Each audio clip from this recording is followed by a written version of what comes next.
It was a bright, hot afternoon in Ouagadougou, the capital of Burkina Faso. President Ibrahim Traoré had just finished a surprise visit to a local school. His convoy waited at the curb, engines quietly humming, when something caught his eye. By the roadside, slumped against a cracked, dusty wall, sat a man with a tin cup before him. His clothes were torn and stained, and his hair was streaked with uneven patches of gray. His sunken eyes carried the weight of years of hardship. Passers-by moved on without a glance, as if he were part of the pavement. Ibrahim's brow furrowed. Why does he look so familiar? He turned to his security detail. Wait here, he said, his voice leaving no room for argument. The man looked up, squinting against the sunlight, his lips parted in disbelief. Ibrahim, his voice cracked. Ibrahim's chest tightened. Musa, he stepped closer, searching the gaunt face. Yes, it was him, once full of life, now just a shadow. Musa tried to rise, his knees trembling. It's really you, he whispered. It's me, Ibrahim said, gripping his shoulder. What happened to you? Tears welled in Musa's eyes, quickly brushed away. It's a long story, not one I ever thought I'd tell you.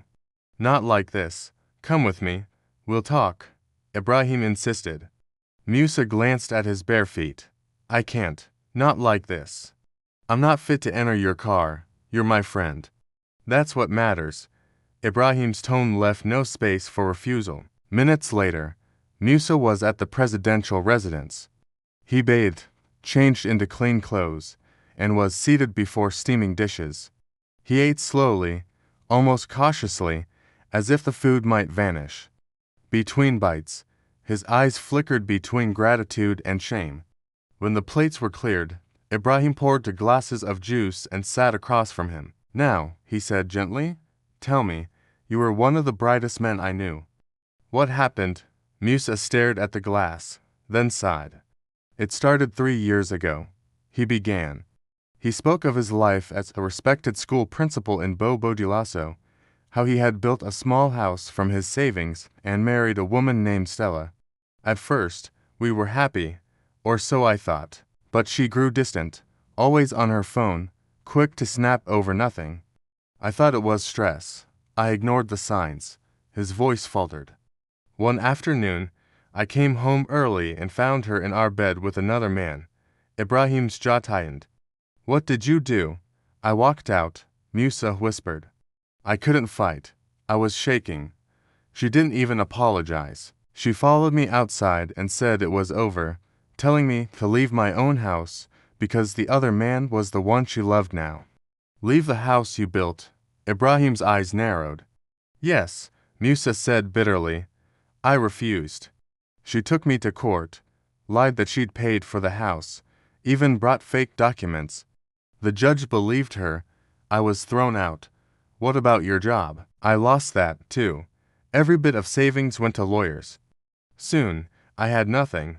No home, no work, no dignity. I stayed with a friend, but shame ate at me.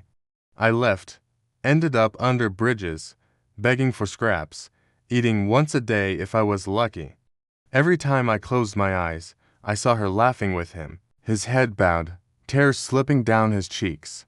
I became a shadow. I wanted to die, Ibrahim. I truly wanted to die. President Ibrahim Traoré rose from his chair, his voice steady but full of warmth. Musa, you didn't deserve any of this. But I promise you, your story will change. Musa's eyes lifted slowly. You still call me your friend. After seeing me like this, Ibrahim's gaze softened. Musa, I never stopped. That night, Musa slept soundly for the first time in years. Meanwhile, Ibrahim sat in his office, his thoughts fixed on the man who had once stood by his side in school, sharing books, shielding him from bullies, and urging him to dream. He gripped his pen with quiet resolve. I'll give him a fresh start. The next morning, Musa awoke to the scent of warm bread and fried eggs. The soft bed, clean sheets, and neatly folded clothes felt unreal compared to the cold pavement of the day before. A gentle knock sounded. Come in, he said. A staff member entered with a tray. Good morning, sir. The president asked me to serve you. Musa sat up, still stunned. Thank you, truly.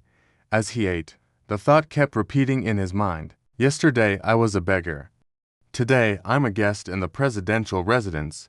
What will tomorrow bring? Later, in the garden, Ibrahim greeted him in simple clothes, his presence calm but commanding.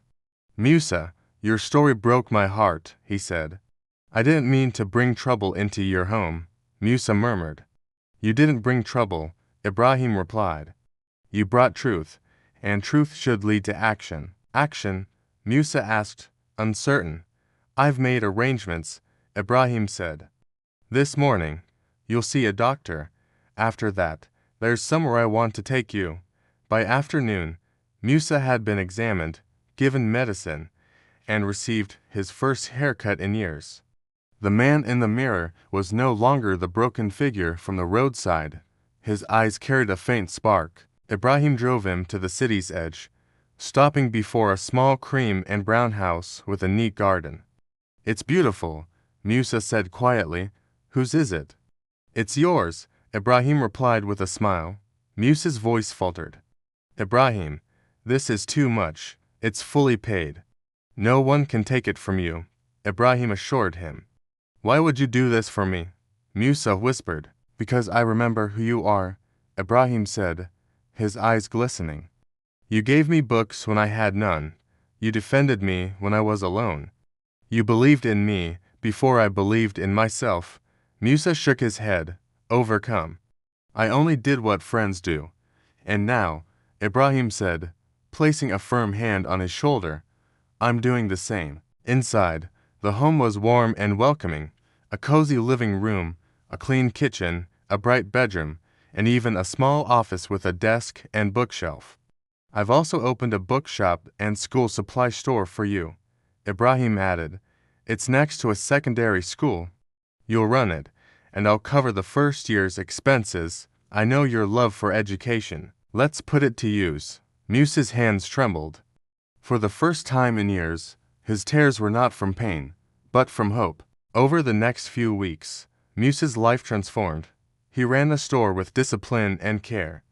Students came daily for pens, notebooks, and textbooks, and some stayed to ask questions about their studies. Musa never turned them away.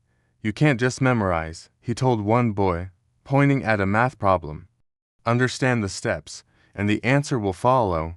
Word spread quickly. People in the community began greeting him again, not as a beggar, but as Mr. Musa, a man who had risen from the ground up. One Saturday afternoon, while arranging books, he heard a soft voice behind him. Musa, he turned. The book nearly slipped from his hand. Standing at the door was Stella, his ex-wife. Her face was pale, her clothes plain and worn, her jewelry gone. Beside her sat a small suitcase. Can we talk? She asked quietly. Outside the shop, Musa said, folding his arms. What do you want? Stella, tears filled her eyes. I have nowhere to go. He left me. The man I chose over you sold our house, emptied my account, and ran off with another woman. I lost everything. Musa breathed deeply. I'm sorry for what happened, she whispered. And I'm asking if I can stay just for a while. He looked at her for a long moment. This was the woman who had once walked away without a backward glance. Stella, he said calmly. I forgave you long ago, but I've moved on. My life is peaceful now. You chose your road, and I've chosen mine. Her head dropped in shame. Please, even just a room. I wish you well, Musa replied, his voice steady. But this is not your home. Without another word, he turned and walked back into the shop, his heart pounding. That night, Musa called Ibrahim. She came back, he said simply, and, Ibrahim asked. I told her no. On the other end, Ibrahim's smile could be heard in his voice. I'm proud of you. You didn't just give me a house and a business, Musa said. You gave me back my dignity. Life settled into a quiet rhythm. The shop did well. Musa greeted each student and teacher warmly. Becoming more than a shopkeeper, he was a helper, a listener, almost a father figure to many. One Friday morning, The bell above the door rang. A woman in a simple blue dress stepped in, her smile warm and eyes bright. "Good morning," she said. "Do you have senior school math textbooks?" "Yes," Musa replied. "Come with me." She followed him to the shelf. "I've seen you before," she said as he packed the books. "You help children who can't afford supplies." "They remind me of who I used to be." Musa smiled. She extended her hand. "I'm Grace. I teach at the secondary school nearby." He shook it. "Musa, I own the shop." Her eyebrows lifted. "That's wonderful. This place feels so welcoming. We need more people like you." Musa's heart quickened. It had been a long time since he'd spoken to a woman like this. "Thank you," he said softly. "You're kind." Weeks passed, and Grace became a familiar part of Musa's days. Sometimes she came for teaching supplies, other times just to greet him. Their conversations grew warmer, often spilling into shared lunches. Grace had known loss, to a widow raising her daughter alone. She understood both grief and the slow work of healing. One evening, they sat outside the shop as the sky burned gold. "You're a strong man," Grace said. Musa shook his head. "I don't feel strong, just grateful I'm still here." "No," she replied, her voice steady.